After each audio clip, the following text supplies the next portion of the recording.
Həsrətin dünya boyda yüklü mənim qəlbimdə. Bəlkə də dünyadan da böyükdür. Dünya nədir ki? Mən sənin yoxluğunun çöllərində avarəyəm. Məcnunun gəzdiyi həsrət dolu səhra nədir ki? İndi zülmət dolu, həsrət dolu bir dünyasan. Yuxsuz gözlərimdə qorxulu bir rüyasan. Mənası olmayan ömrümdə dərin mənasan. Şairin yazdığı sözlərdəki məna nədir ki? Toplasam dərya olar gözümdən axan suları. Üstümə hücum çəkir hər gecə dərd orduları. İzah etməz heç bir söz içimdə duyğuları.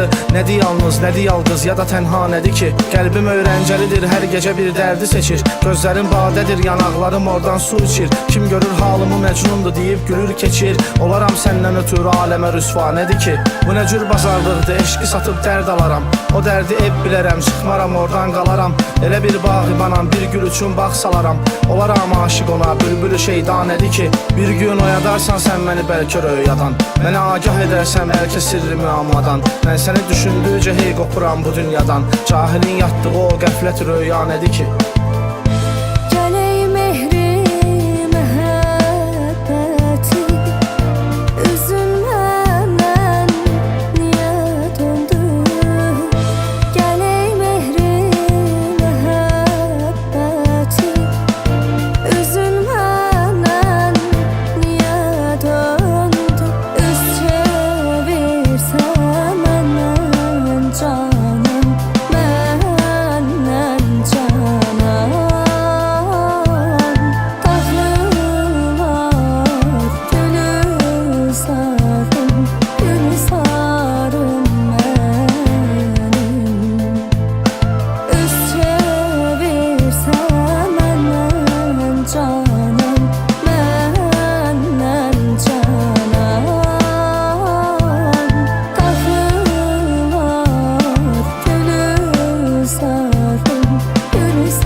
Mən səni əsən küləkdən, yağışdan istəmişəm. Hər gecə surətini səmalardan izləmişəm. Səni mən xəyallarda ayrı yerdə gizləmişəm. Məndən soruşma bu sirri müamma nədir ki?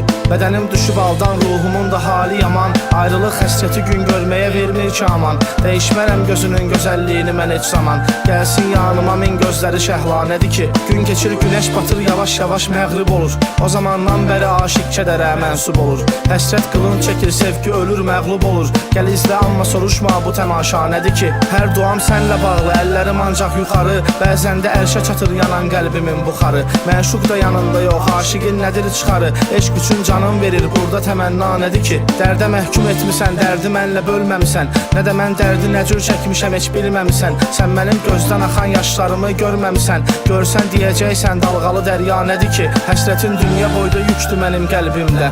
Bəlkə də dünyadan da böyükdür. Dünya nədir ki? Mən sənin yoxluğunun çöllərində avarəyəm. Məcnunun gəzdiyi həsrət dolu səhra nədir ki? Həsrətin